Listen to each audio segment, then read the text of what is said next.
Hello, everyone. I hope you guys are doing well. I hope you're blessed. I hope this video find you in a great place in your life at this time.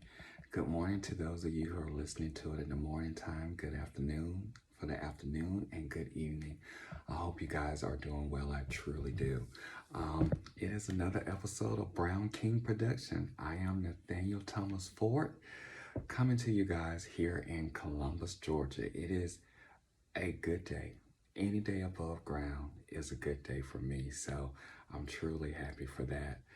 I hope you guys are doing pretty good. My voice is a little low right now. It's early morning here. I just kind of got up. A lot has been on my mind lately.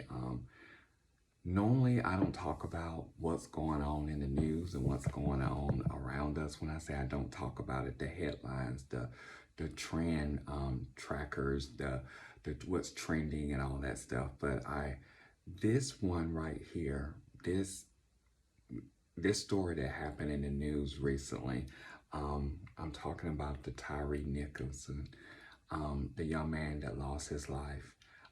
To the 5 police officers there in Memphis. It's weighing on me pretty hard. I'm going to be honest with you. I've talked about it to some people, many family members, loved ones, acquaintances, and friends. And, I love to talk to people about different things and get their perspective on things and what they think and, where do they see us? Do they see us moving forward? All of that. I'm going to be honest with you, I have not seen the video, nor do I plan to see the video of what happened to that young man's life being cut short unexpectedly by a routine traffic stop. And even the George Floyd thing that happened, I didn't watch it because for me as a person, that disturbs my mental health. I don't want that to be something that I can watch like a game on PlayStation. Like it can be a violent game or a violent movie where it's okay for me to watch something like that. Those things that happened, this thing that recently happened, and they have released the video footage, so it's out for everyone to see on social media, news, and all of that. It's on repeat. I was telling Charles, my husband, I was like, none of this is okay with me. None of this is ever going to be okay with me. There's so many different layers to this that needs to be talked about, that needs to be discussed, that need to be mended and healed from. I do believe that if you commit a crime, you need to pay for it. I believe that with my whole heart. When you take somebody's life, I do believe in rehabilitation. I do believe in long-term prison sentences. And if the state has lethal injection or anything else, that should be discussed as well. Because when you get to the point of taking somebody's life, there are some things that are broken in you that I think only God himself can heal. I'm not a judge and jury kind of person, but if asked to be on the jury, I would definitely, exercise that vote. And if I did get a case like that, it wouldn't be easy for me to come up with a guilty plea. Because what those 5 officers did to that young man, that 29-year-old man, and I'm saying young because I have a nephew that is right around that age, and I have nephews and nieces. What that family, his mother and his father is going through, my heart go out to him. My heart go out to him. And from what Charles shared with me on the video, he didn't want to watch the video, but he took a nap Friday and woke up in the bedroom, and he's a news junkie. And sure enough, he woke up hearing that video. I was in the other room with the dog because me and him had already talked about it that, I know I wasn't going to watch that video. But I'm thinking about the parents See, what people don't understand in situations like these, the victim is deceased, life cut short, one life affected. The parents and the loved ones of that victim, life is affected.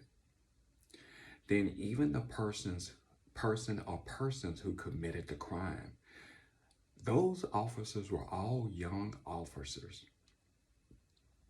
I do think that there should be an internal investigation on everything that goes on in Memphis. I lived in Memphis at one point in time. Even when I was there, it was corrupt, the police officers.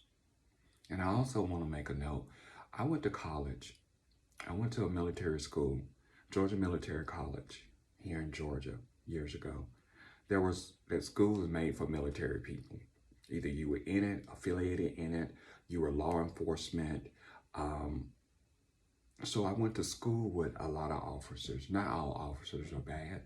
I thank them for what they do for us, those good ones. But you know, in anything, there's going to be some good ones and some bad ones. And the trending is going to be the bad ones. The good ones are not going to be trending because they're the unsung heroes that have to carry that those bad officers, the sins of those bad officers. And I may get emotional doing this. Like I said, I'm not conflicted. I'm hurt on so many levels. Number one, black on black crime. What did that one 29-year-old, probably 100 pounds soaking wet, black man do to those 5 black men officers to warrant them to take his life? What did he do? What crime or crimes did he commit? What is going on in those 5 officers' heart, their mind, their soul? What would make somebody want to do what they did to him? What? Where is it okay for a institution that's supposed to be there to help, protect, and serve people become so low down and dirty that this was okay? I'm a firm believer people just don't do things out of a chance or just out of an instance or, oh, I did this, I'm sorry, my mistake. I think there's things that happen in your life, on your job, in your heart, that is a daily occurrence of you fucking up to the point where you have fucked yourself all the way up. I don't think that was the first time those officers did some shiesty ass things. I don't think it is. In my heart of heart, I don't think it is. I may be born. I was born on this earth, but it wasn't last night. Why was the video released so quickly? How are we going to have a fair trial, a trial period? How's the family going to mourn through seeing this everywhere? I mean, it's everywhere. If you open your laptop up, your iPad, your phone, everybody's talking about it. Why? Every time something like this happens, I think we are making progress or moving forward or doing somewhat better. And I see something like this and it seems like it just takes us all the way back again. What was broken in those men's heart for them to do that? At what point did they check out? At what point did they think that doing shiesty work is okay? These are all the questions that I have. These are all the questions that I have. What did the emergency services do once they got there? Why are there so many videos of what happened during this time frame to this young man? It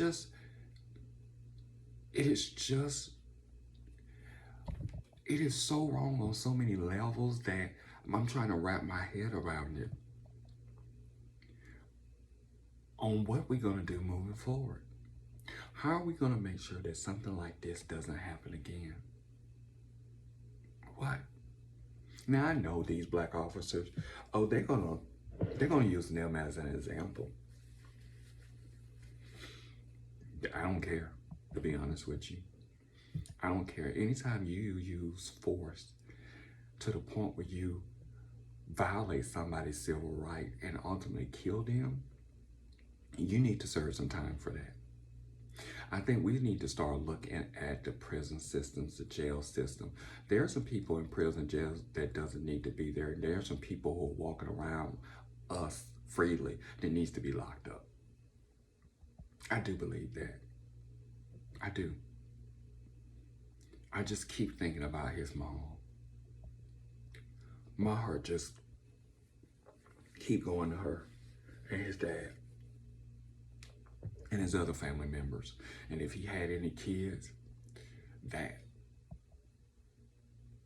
Where did we as a society get to the point where this is okay? I know they're saying there's a lot of peaceful protests that are happening. We need to do more than protest.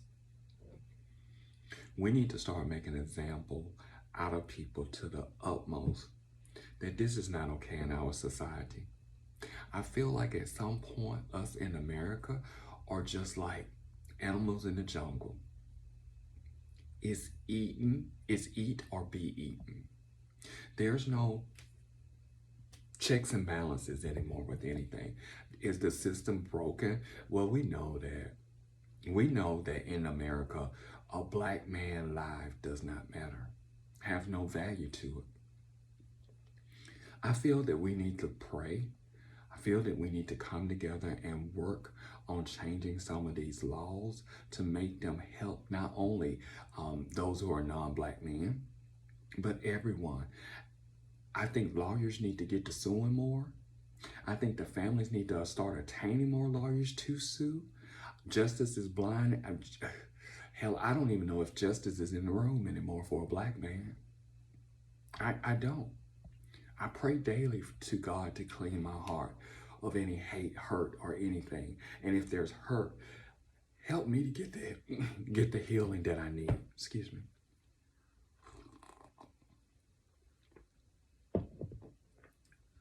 Because when I hear stories like these,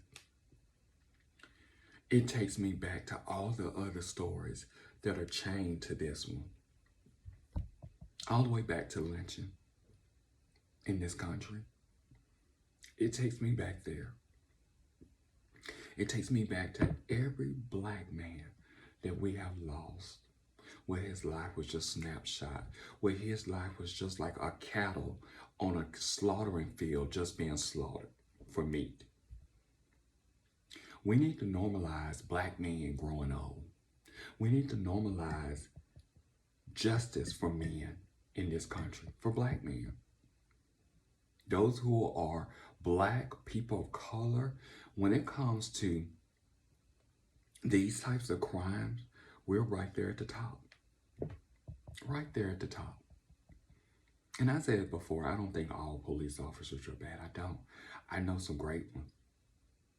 Males and females. As I said, I went to school with them.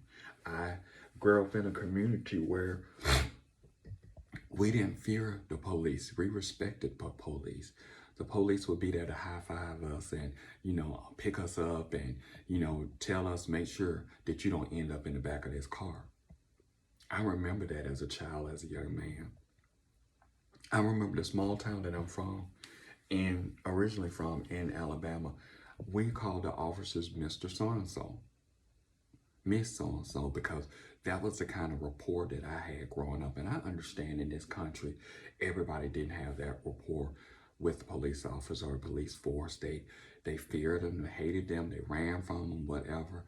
I was taught something different.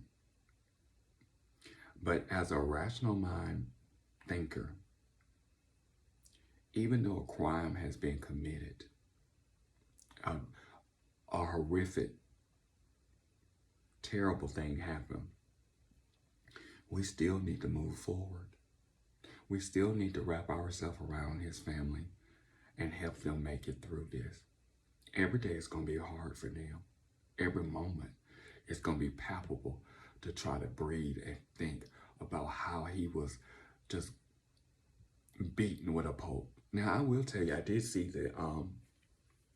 the picture at the doctor office. I'm at the doctor office at the hospital over here.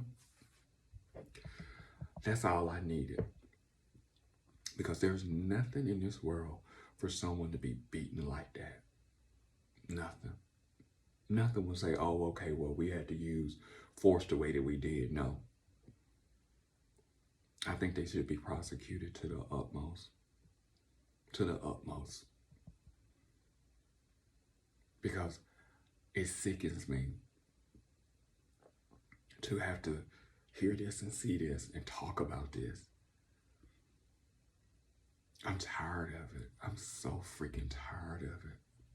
Tired of hearing about it. Tired of hearing the stories. Tired of it happening. Tired of men losing their lives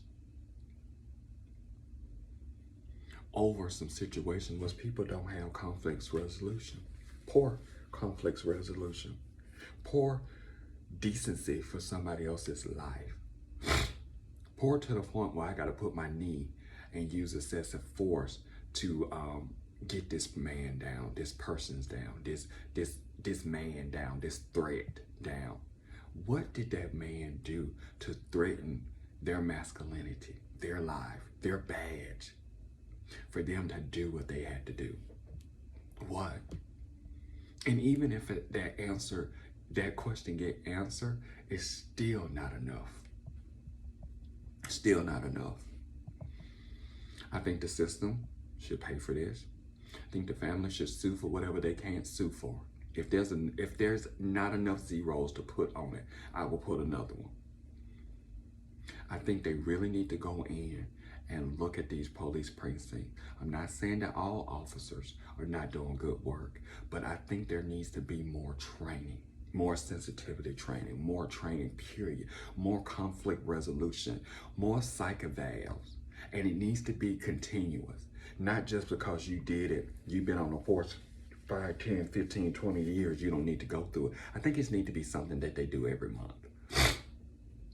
for them. Because that's the place, it is going to get to a point in this country where no one trusts the police.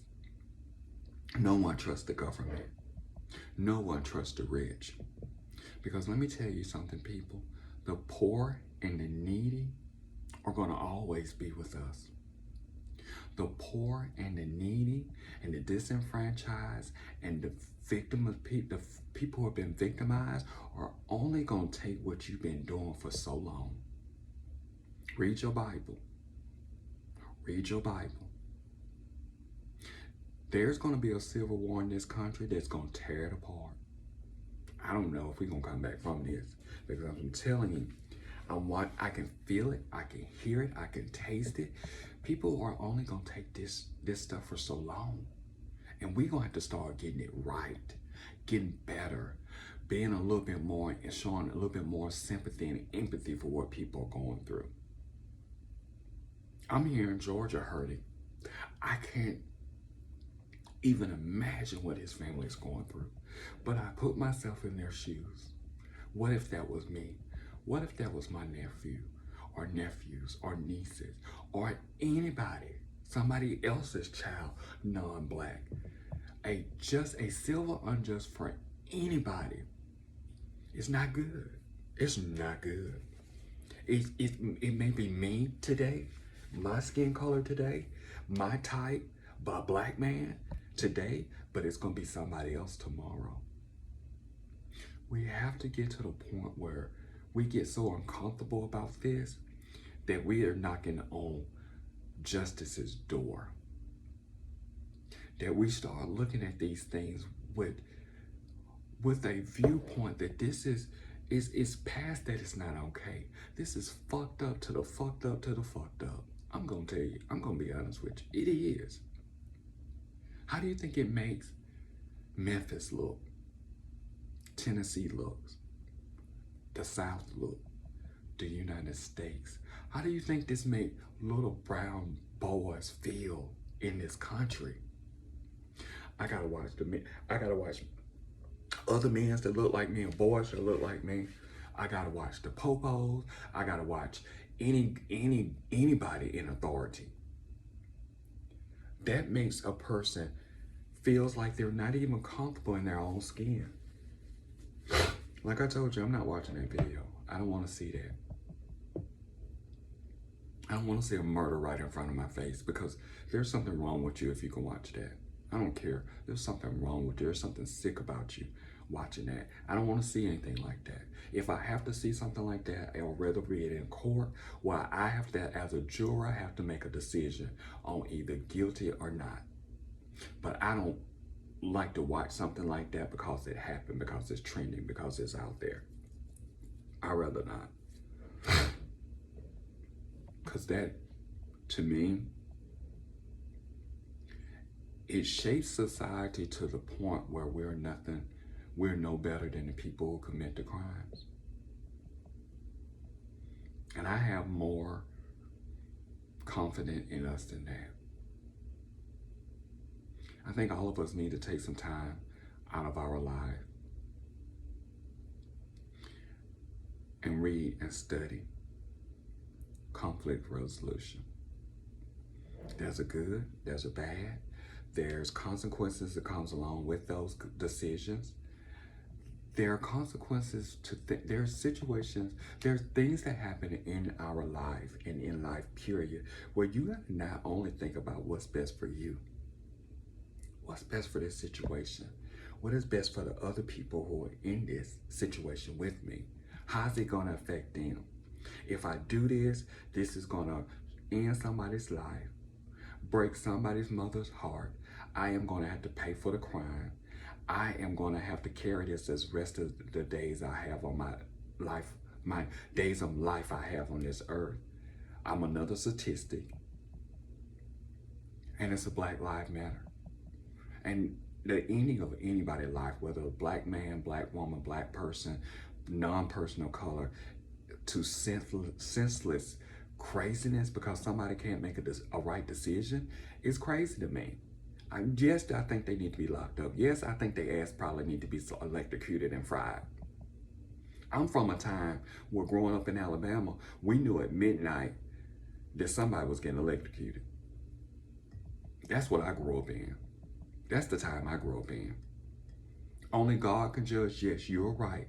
But as human beings, as citizens of this country, this world, this state, there's crimes where if you end somebody's life, your life needs to come up for discussion as well. Because there are things that happen before you get there that could have been rectified, could have been fixed, could have been remedied, could have been changed, corrected, course corrected. But you got to the point where you don't kill somebody.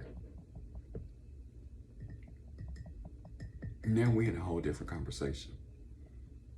And once again, not just one person dead.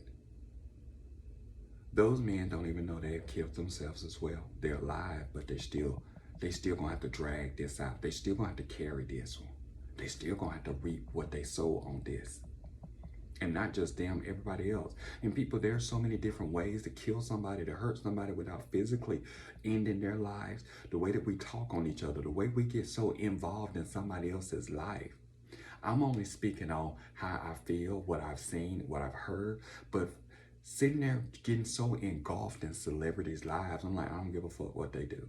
I don't give a fuck how many hits Cardi B and Nicki Minaj. I don't give a fuck that they beefing.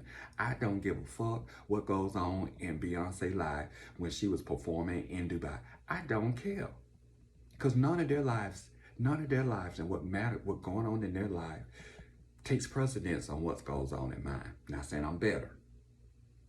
I'm just saying there's more important things that I worry about, that I think about, that I put life on. Because not nothing Beyonce is doing is benefiting me here in Columbus, Georgia, in my household. When I'm trying to pay my rent, my mortgages, car payments, insurance. Me and my husband went to the dentist today. Yes, on a Saturday, we went to the dentist. Because to me, that's part of self-care. Had a great time. Love the dentist. Love the doctors. The point I'm making is we get so involved in bullshit that when it comes to something like this, crickets, nothing. I think we need to start picking DAs wisely because they are a representative of the area that they are bringing people to trial for. I think we really need to start looking at what are we going to do? What part are we going to play in changing all of this that is going on?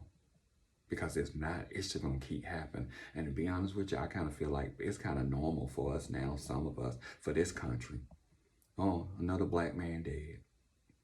Like I said, I feel like there's no value to us.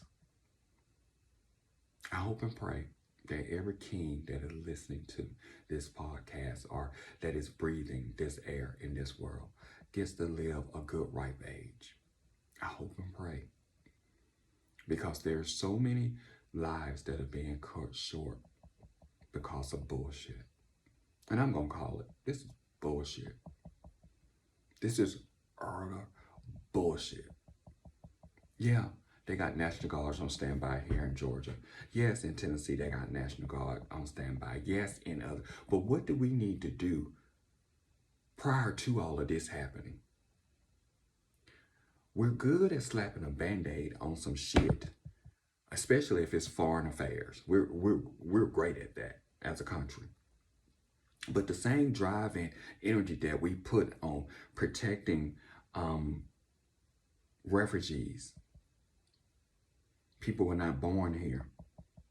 We need to put that same energy and looking at the lives of black men, the lives of people where lives are just being cut short due to violence. We really need to start looking at that. I know it's going to be hard. I know it's going to take a lot of money, but how much money did we pay on bringing refugees here and keeping them here? Or we got governors moving people around from Texas to Florida, from Florida to DC, just to prove a political point. How expensive was that? And I find it ironic that every time we decide to put a person in office, or let me rephrase it, they slick their shit down so good that they get in office, and to hear how many billions of dollars they spend on these elections, and we can't even get the school systems, we can't get the crime cleaned up in this country. I just find it amazing. When actual work need to be done, we don't know where to start fixing it and getting it better and improving it. But when it comes time to a fucking election or a motherfucking beauty pageant or a goddamn parade about some bullshit, or we coming up to the Super Bowl, we got money for all that shit, but we don't have money to start actually fixing things that are broken, so badly broken in this country. This should not be acceptable. This should not. This should not be okay for any part of this country. It should not be acceptable. But it is. But it is. I say that with a sad heart. I say that with a lot of emotion because somewhere we all fucked it up. Whether inadvertently or overtly, we allow this to be okay. It goes all the way back to the lynching. I feel like the lynchings are still happening in this country today to black men. Still happening. Still happening.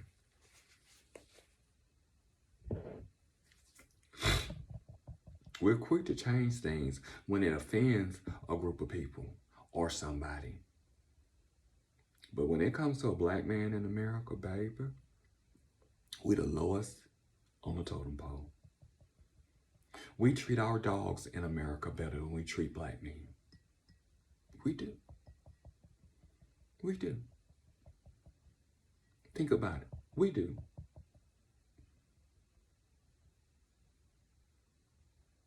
Instead of trying to understand and get to know and help and support, encourage, uplift us to be great. That's the problem. They know. When I say they know, everybody knows. I can't do that. I won't do that. I want to keep them a number, a statistic. I want to keep my finger, my thumb up under them. I want to keep kicking the dirt on them. I want to keep looking at them as the victim. No, baby. Black man is not the victim. Excuse me. The black man is not the threat in this country. We all know who that is.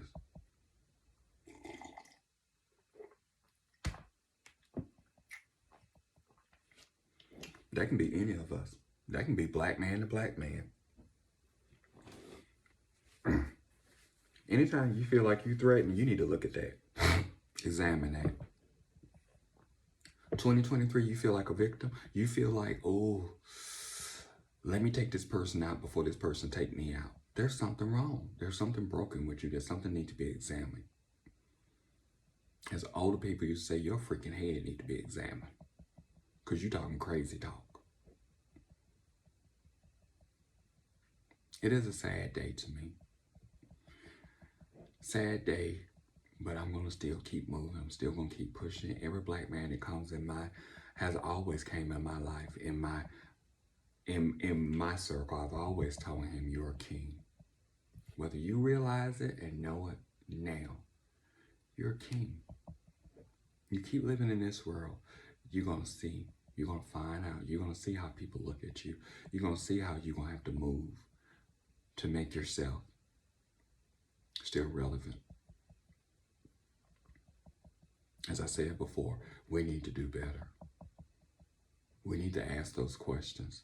We need to make people who are in authority, our officials, very uncomfortable about this situation. Very uncomfortable. And remind them you were put here to do a job. And doing this job is not killing people without. That should be the last result. Like if you're fighting for your life and it's them or you or that person and you, I understand. Fight. Do what you have to do. But all of this senseless, not being able to deal with conflict resolution shit, to me, it's getting real tired. It's getting real played out and tired. I'm sick of it. I think we need to turn the electric chair on. I think we need to get the needles with lethal injections. I think all of that shit needs to start happening more. Because people need to see that if you do something, something's going to happen to you. Cause and effect. Shitty behavior gets you a shitty response. We need to learn that. This is not okay. Not okay. Judges, we need to start judging better. And stop leaning towards the people who are paying for you to get reelected again. There are crimes that are being committed in this world where there's people who are locked up for whatever they're locked up for. Stays in. But these MFs walking around here every day committing some of the biggest crimes ever in history, and they walk around here getting scot-free. We need to stop picking and choosing what is important and what is not important. Crime is crime. If I do something, I need to be locked up. And if I do it again, I need to be locked up again. If I do it again, I need to be locked up and keep the key. Don't put my ass out here if I keep doing the same shit. That's crazy. And then where is the rehabilitation? Is it really happening? Because the only thing I'm hearing about jail and prison is, and then something else, sidetrack. These killers killed this young man, and they don't post a bond. They out walking and breathing like us. So what the fuck are we saying? You can kill somebody. You can kill a black man and you can walk around, a week or two later after you pay your $300,000 bond, whatever your bond is, $35,000, you can be out. When did we start making this okay? Is the prison and jail so damn packed that we let the motherfucker killers walk around? Oh, well, you back out again. You out to your hearing is or your court date. They have killed a person. and it's on footage. But they got bail. I don't even know what motherfucking judge could give the motherfucker bail after doing what they did. I understand guilty. I mean, innocent until proven guilty, but baby, that's a videotape of you doing what you did. Different tapes. We really need to start looking at this shit. Cause justice ain't never been blind for us, but the bitch has not been in the room. She has not been in the room, baby. If you in the courtroom trying to get a trial, I would tell anybody, save your coin so you can get you the best good lawyer to get you off. Or the best crooked lawyer to get you off. Because it is not for the innocent. It is, please. Start watching some of the things. I don't know if some of you guys pay attention to, like, I'm still old school. I like reading newspaper on my phone. It's just, I'm a 70s child. The newspaper were everything. It was the major way of communicating next to the radio. And I read that shit. The legal part, a part of me is legal. And I'm like, let me go find this. Cause this don't sound right. This it's fucked up. What? Start doing some more reading, people. Cause I'm telling you, it is not, the way that things are going now, it is not looking good for us. I'm just gonna be honest with you, it's not looking good. There's a ball that is forming, a pimple that is forming in this country of all the racist crap, senseless murders, people not feeling. If you think these little young boys going around blowing up these schools and shooting up these schools is one thing, you ain't seen nothing yet. Because there's something that is happening in this country that is just, it's a quiet hate. It's a quiet loathing. It's a quiet pissed off. I'm gonna fuck these motherfuckers up one day.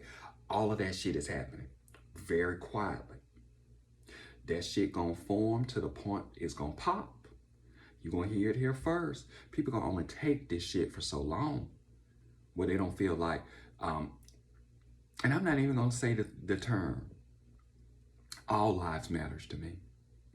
All lives. Humans, animals, all lives matter to me. No life should be taken senselessly. None. None. And those of you who know me know I love the outside. Know I love animals, the wilderness, all of that stuff. Fishing, all of that stuff. And even when hunting, and I know there's a huge hunting community, I think it should be done if need basis. I don't think it should just be out just shooting every damn thing you can shoot just because you got a damn gun. I think we need to look at the guns in this country, who we're giving them to, who we're allowing them to have them, who have them illegally. It's just so much I think we need to really start working on and stop focusing on all this bullshit. Really. Stop focusing on this bullshit. I don't care about all that other stuff. I worry about things that really affect not only my life, but the life of all the people that are around me. Because there's a lot of bullshit that is happening that we're not saying anything about. We're not addressing it. We're not talking about it. We're not saying, oh, this fucked up. So next election, I'm going to make sure that I talk to somebody who's on this, whose fingers think it's about changing this and want to be a part of the change, or to just sitting there telling us it's what it is. It's what it is. That is one of the reasons me and my husband left Baltimore. We got tired of being in a motherfucking corrupt ass city where it was okay for the mayor, the city council, the school board, the school system, all of that. We just got to the point where I was like, just get me the fuck out. Because before I left Baltimore, there was a city official, and I think she was the DA or something like that. I can't remember her name. That lets you know, like, what I thought of her. That was just corrupt. And baby, they were dragging her and her husband. They were both, she was the DA for the city, and he was on the president of the city council. And they were interviewing her, and me and Charles was going by. They were interviewing her, we were going by, and I told her what I thought about her in front of everybody. I said, you corrupt, you flawed, you fraudulent, you's a liar, you need to be locked up, all of that. Because at some point, if we don't start calling people out and holding people accountable to the shit that they do, we just as bad as them, if not worse. I would want somebody to do that for me. I would want somebody to hold me accountable like, Nate, you cannot be in this position and do this. You cannot do this at all. This is not right. You're going to be held to accountable. What the hell are the ethic committees? Hell, the ethic committees can't be the ethic committees because they just as fucked up and fraudulent as everybody else who run around bending and stretching shit. I'm just tired of all the corruption. I'm just tired of all of the non-accountability. I'm tired of it's okay for this person to do this and get away with it, or get a slap on the wrist, or oh, just got to do community service. And this person who looked like me, talked like me, he locked up for life with no possibility of parole for doing the same shit. I'm tired of that too. So that's where I am right now, people. That's what I'm working through right now. That's what I'm angry about. That's what I'm hurt about. That's what I'm disappointed in us. And I do, please believe, I do have confidence in mankind. I really do. But we got a lot of stuff that we got to work through and work on. Because as I said, if you sitting there quietly not saying anything, excuse me, not doing anything, not my monkey, not my circus, you are the monkey. And the circus just ain't came to town for you yet, but it will. So we got to make sure that we stand in the gap, stand up for, and I'm not saying those 5 police officers don't need love, don't need support. They do. But I know what they need it from. That's just me. Because when you do what you did, yeah, you need to be locked up. You need to be.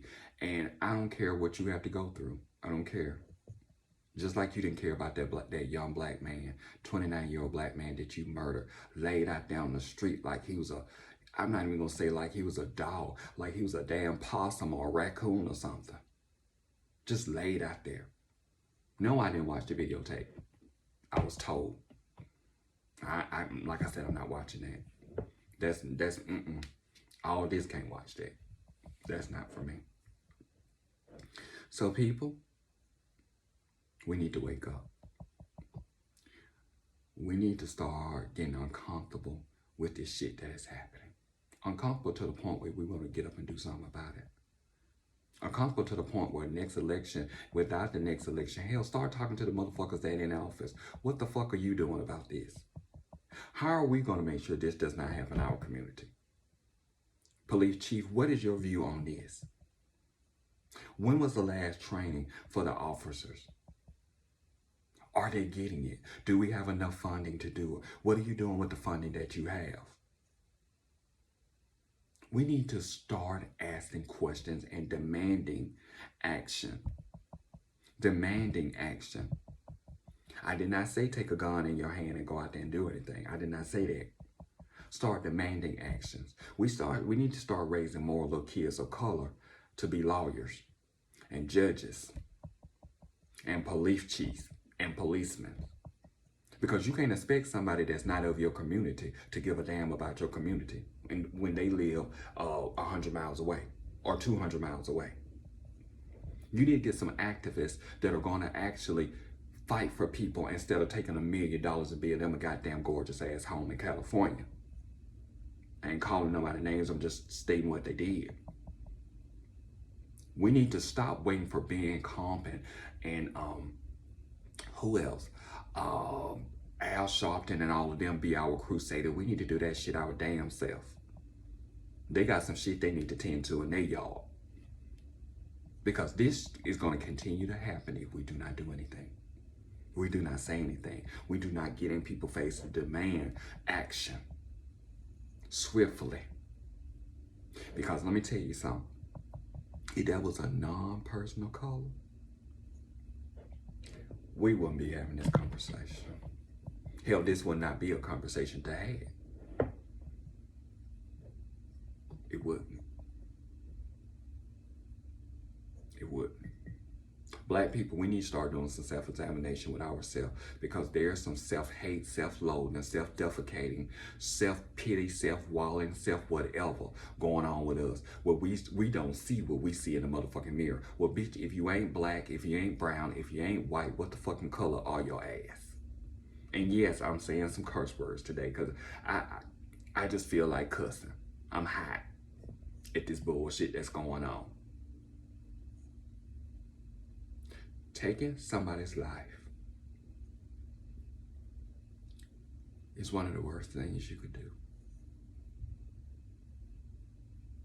Sitting there watching, not standing up for, fighting, is right up there with it to me.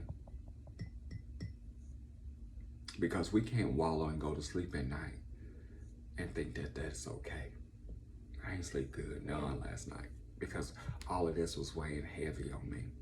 And for me to talk to you guys about it, this is my form of therapy for myself. Get it off my chest. To call out that this is fucked up. To call out that we need to all wake the fuck up. Because this is, I couldn't read this shit in a book. But it will be. And the role that we played in all of it too. We gotta live with that guilt. We gotta live with the fact of, oh my God, that could have been me. That could have been me. That could have been any one of us that was non-black. Excuse me, that was black. Ain't gonna happen to the non-black folks. It's gonna happen to the black folks. The black men especially. We all know that. I ain't saying nothing that we all don't know. Because black men lie, baby. Like I said, my dogs can go and shit in the street and live. I go out there and do that, baby, I'm gone. That's just, I know that. I know that. When we go out and take the dogs and stuff, and everybody like, they see two black bald-headed men, 6 feet. Oh, we intimidate. We have those 2 Maltese and that red poodle in our arm. Oh, they're so cute. Oh my God, can I touch them? Bitch, I don't even want you reaching towards me. Bitch, you are 2 feet close to me. Just because I have these dogs in my arm, these expensive ass dogs in my arm, don't mean I want you to come up and engage. Because I'm the type of person, I told y'all, I'm from Alabama. I was born in the 70s. Bitch, I stay ready. I do. My husband will tell you real quick, I'm like a motherfucking pit bull. You don't, or a damn Doberman, or a Rottweiler. Heal, because I stay ready for whatever. I stay ready. Not saying I'm ready to go violent for violent, but baby, let me tell you something, I stay ready. Because I know what kind of a world we live in.